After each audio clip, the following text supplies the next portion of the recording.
Assalamualaikum warahmatullahi wabarakatuh. Kami dari kelompok 5 yang akan membahas tentang kontrak bisnis ekspor yang beranggotakan saya sendiri, Koirunisa, yang ber-NPM 2018 14500 dan teman saya Mutia Rohna yang ber-NPM 2018 14593. Oke, selanjutnya kami akan langsung menjelaskan tentang apa itu kontrak bisnis ekspor impor. Saya akan menjelaskan tentang kontrak bisnis ekspor. Dalam transaksi penjualan ini, jual beli ekspor melibatkan berbagai pihak yang saling berjauhan. Maka dibutuhkannya kepastian hukum, yaitu berupa dengan kontrak bisnis ekspor. Nah, kontrak bisnis ekspor adalah kesepakatan antara eksportir dengan importir untuk melakukan perdagangan barang sesuai dengan persyaratan yang telah disepakati, dan masing-masing yang telah mengikatkan diri untuk melaksanakan kewajiban yang telah ditimbulkan. Pihak yang nantinya akan mengingkari janji akan dikenakan biaya sesuai dengan kesepakatan ganti rugi kepada pihak yang dirugikan. Selain itu, menurut Sujono Dirjosisworo, kewajiban penjual atau eksportir dalam kontrak bisnis ekspor antara lain: yang pertama, menyediakan barang sesuai dengan kontrak. Yang kedua, membantu pembeli mendapatkan lisensi ekspor dan prosedur lainnya. Yang ketiga, menempatkan barang yang telah dibeli sesuai pada penempatan barang yang lazim sesuai waktu yang telah ditentukan dalam kontrak bisnis. Yang keempat, penjual harus menanggung resiko dari kehilangan, kerusakan, maupun segala sesuatu hal yang ditimbulkan pada waktu barang sampai sebelum diserahkan kepada pembeli sesuai dengan ketentuan yang berlaku. Yang kelima, membayar biaya-biaya sampai tempat yang ditunjuk oleh pembeli. Yang keenam, memberitahu pembeli mengenai kualifikasi barang yang diperuntukkan bagi pembeli. Yang ketujuh, membayar biaya pemeriksaan kualitas, berat, ukuran satuan barang, termasuk biaya kemasan. Nah, sedangkan menurut Amir, kewajiban pembeli atau importir dalam kontrak bisnis ekspor antara lain yaitu membayar harga barang sesuai dengan kontrak. Yang kedua, mengusahakan lisensi ekspor impor dan prosedur lainnya. Yang ketiga, mengambil barang sesegera mungkin setelah barang sampai. Yang keempat, pembeli juga harus memikul resiko kehilangan atau kerusakan barang. Yang kelima, membayar seluruh biaya barang sejak barang sampai sesuai ketentuan dari kontrak bisnis ekspor. Yang keenam, menyediakan bagi penjual bukti-bukti telah mengambil barang atau mengambil oper penyerahan barang. Yang ketujuh, membayar biaya pemeriksaan pengapalan kecuali yang telah disetujui lainnya. Yang terakhir, membayar seluruh tagihan yang diperoleh dokumen atau pesan elektronik sejenis, serta mengganti biaya bantuan yang dilakukan oleh si penjual. Dalam kontrak bisnis ekspor sebaiknya dibuat secara tertulis. Mengapa harus dibuat secara tertulis? Hal ini agar memiliki dasar hukum yang kuat, karena kontrak bisnis ekspor akan menjadi dasar utama pembuatan kontrak lanjutan, seperti kontrak pengangkutan barang baik melalui udara, laut, maupun darat. Yang kedua, melibatkan diterbitkannya oleh perusahaan pelayaran kontrak jaminan asuransi atau polis asuransi yang diterbitkan oleh perusahaan asuransi. Terus kontrak pembukuan letter of credit yang diterbitkan oleh perusahaan bank devisa, serta surat keterangan asal barang yang diterbitkan oleh Kanwil Departemen Perdagangan dan lain-lain. Tahap-tahap kontrak bisnis. Menurut Iswi Haryani dan S. Servianto, tahapan-tahapan yang harus dilalui sebelum membuat kontrak bisnis ada 5 tahap. Yang pertama, tahap promosi, yaitu eksportir membuat surat promosi atau surat perkenalan. Mengapa dibutuhkannya tahap ini? Tahap ini ditujukan untuk mempromosikan sebuah produk barang melalui berbagai cara, seperti mengikuti pemeran dagang dalam dan luar negeri, membuat iklan di radio, televisi, surat kabar maupun majalah, membuat situs atau blog pemasaran di internet supaya semua orang dapat menjangkau, melihat, dan juga mengenal apa barang yang akan kita jual. Setelah itu, mempromosikan produk melalui jaringan Badan Pengembangan Ekspor Nasional, mempromosikan produk melalui Dewan Penunjang Ekspor, mempromosikan produk melalui jaringan dagang dan juga industri Indonesia, mempromosikan produk melalui atase perdagangan di setiap kantor kedutaan asing yang ada di Jakarta, mempromosikan produk melalui Kadin. Kadin adalah Kamar Dagang dan Industri Indonesia Internasional. Setelah melalui tahap yaitu promosi, maka akan timbul di mana tahap permintaan. Tahap permintaan ini, importir atau pembeli akan mengajukan surat permintaan harga. Surat permintaan harga ini berumum berisi penawaran mengenai harga barang yang disertai dengan permintaan atas mutu barang, jumlah barang, harga satuan barang dan total harga barang, waktu pengiriman, serta pelabuhan yang ditujukan. Setelah tahap permintaan diterima, maka ada tahap penawaran. Nah, tahap penawaran ini dilakukan oleh eksportir yang mengajukan surat penawaran harga.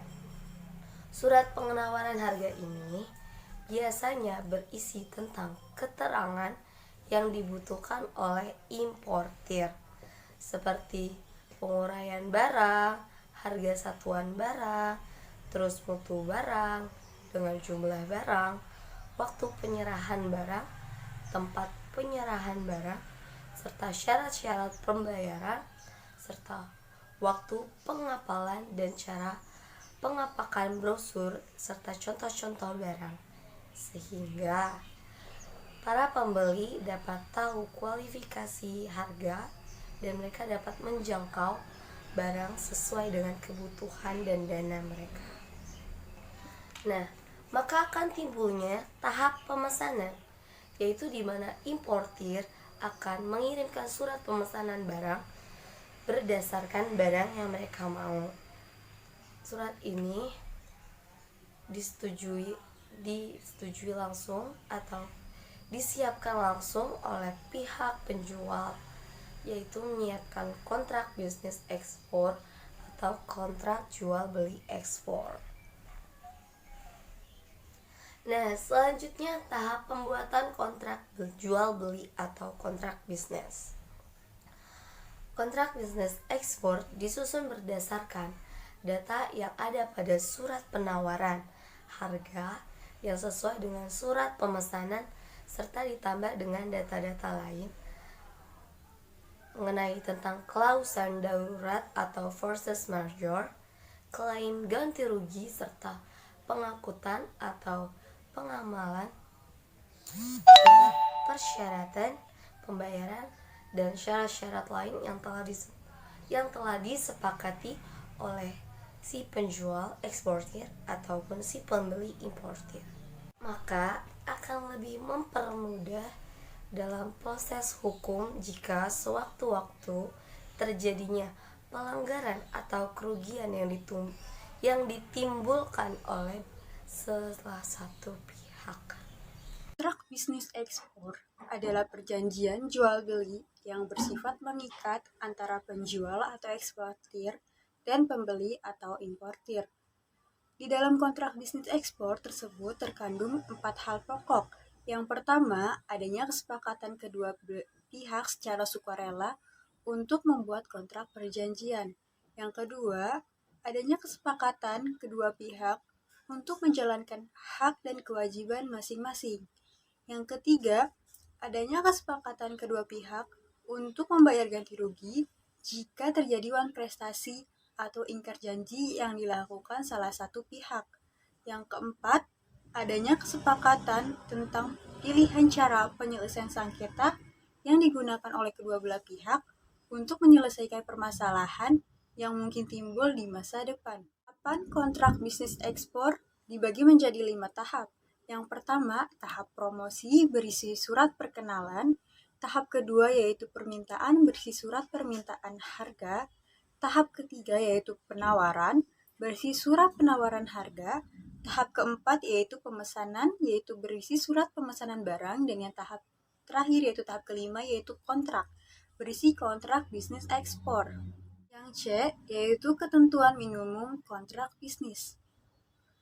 Ketentuan-ketentuan minimum yang seharusnya tercantum dalam setiap kontrak bisnis ekspor adalah sebagai berikut.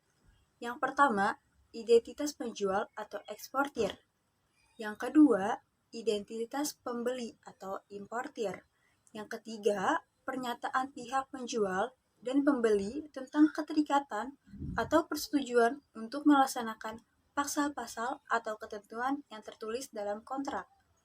Yang keempat, bahasa yang akan dipakai dalam kontrak. Yang kelima, ada performance bond. Performance bond ini adalah jaminan pelaksanaan yang berisi surat jaminan untuk klien yang dikeluarkan oleh perusahaan asuransi sebagai jaminan akan pertanggungjawaban kontraktor dalam mengemban proyek. Yang keenam ada harga. Yang ketujuh ada cara pembayaran. Yang kedelapan ada barang yang akan diperjualbelikan. Yang kesembilan ada cara pengapakan. Yang ke-10 ada masa berlaku kontrak. Yang ke-11 ada arbitrase internasional. Arbitrase internasional adalah penyelesaian sengketa melalui pihak ketiga yang netral. Yang ke-12 yaitu penutup.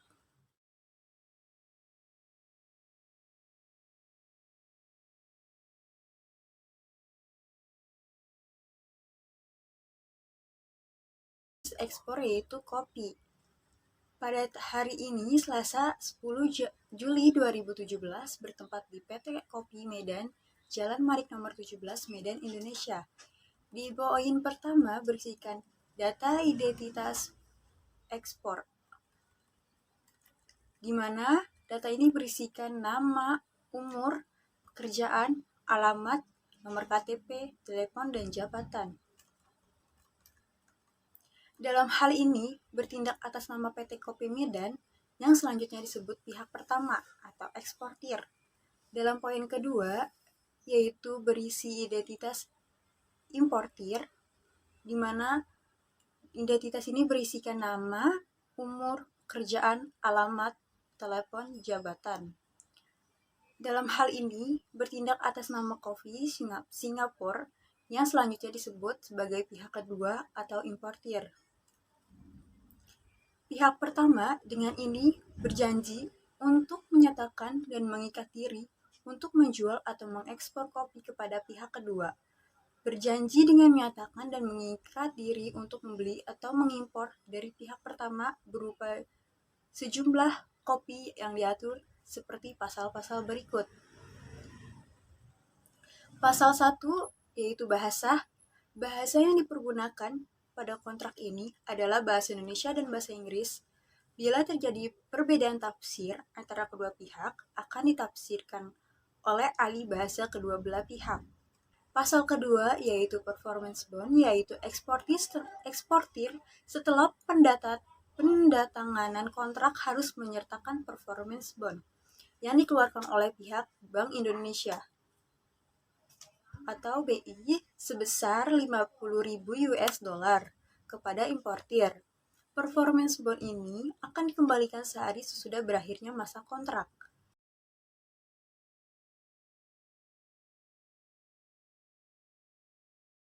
Pasal 3 yaitu harga. Harga yang disepakati oleh Chief atau Cost Insurance and Freight Pelabuhan Tanjung Priok sebesar 1 juta US dollar dengan rincian pertama cost 800.000 US dollar, yang kedua insurance yaitu 50.000 US dollar, yang ketiga itu freight itu sebesar 150.000 US dollar. Kurs faktur pada waktu pendatanganan adalah 1 US dollar sama dengan 13.324 rupiah. Pada saat pembayaran akan dilakukan floating rate. Floating rate ini adalah metode atau cara perhitungan tingkat suku bunga yang bersifat tidak tetap sesuai dengan pemberlakuan suku bunga dasar dari Bank Indonesia. Pasal keempat yaitu cara pembayaran. Pembayaran dilakukan dengan irrevocable letter of credit pada akhir masa kontrak. Sesudah pendatanganan kontrak, eksportir dapat menarik vessel sebesar 50.000 US dollar yang akan dipergunakan sebagai modal kerja. Pasal kelima, barang yang diperjualbelikan. Barang yang diperjualbelikan dengan ketentuan jenis barang berupa kopi Medan, mereknya Robusta, tipenya Robusta kelas 1, tahun produksinya 2017 dan jumlahnya 9, yaitu Pasal 6. Cara pengepakan. Uraian teknis secara rinci tertuang pada lampiran kontrak ini yang tidak dapat dipisahkan dari kontrak ini secara keseluruhan. Jika terjadi perselisihan, akan dimusyawarahkan oleh ahli kopi kedua belah pihak. Pasal 7 yaitu masa berlakunya kontrak. Kontrak ini mulai berlaku sejak ditandatangani oleh kedua belah pihak dan berakhir 3 bulan atau 90 hari sesudah pendatanganan kontrak. Pasal 8 yaitu arbitrase internasional. Bila terjadi perselisihan antara eksportir dan importir, maka akan diselesaikan dengan musyawarah. Bila musyawarah tidak selesai, maka akan ditunjuk pihak ketiga. Bila hal ini tidak selesai, akan dibawa ke Badan Arbitrase Internasional. Pasal ke-9 yaitu penutup. Kontrak ini dibuat 4 rangkap, 2 asli masing-masing untuk eksportir dan importir. Kopi lainnya masing-masing untuk bank eksportir dan bank importir. Demikian kontrak ini dibuat untuk dipatuhi dan dilaksanakan oleh kedua belah pihak. Pihak pertama yaitu Edwin Manurung dan yang pihak kedua yaitu Catherine Emanuela. Sekian pemaparan materi dari kelompok 5 mengenai kontrak bisnis ekspor. Apabila ada kesalahan dan kekurangan mohon dimaafkan. Kami ucapkan terima kasih. Wassalamualaikum warahmatullahi wabarakatuh.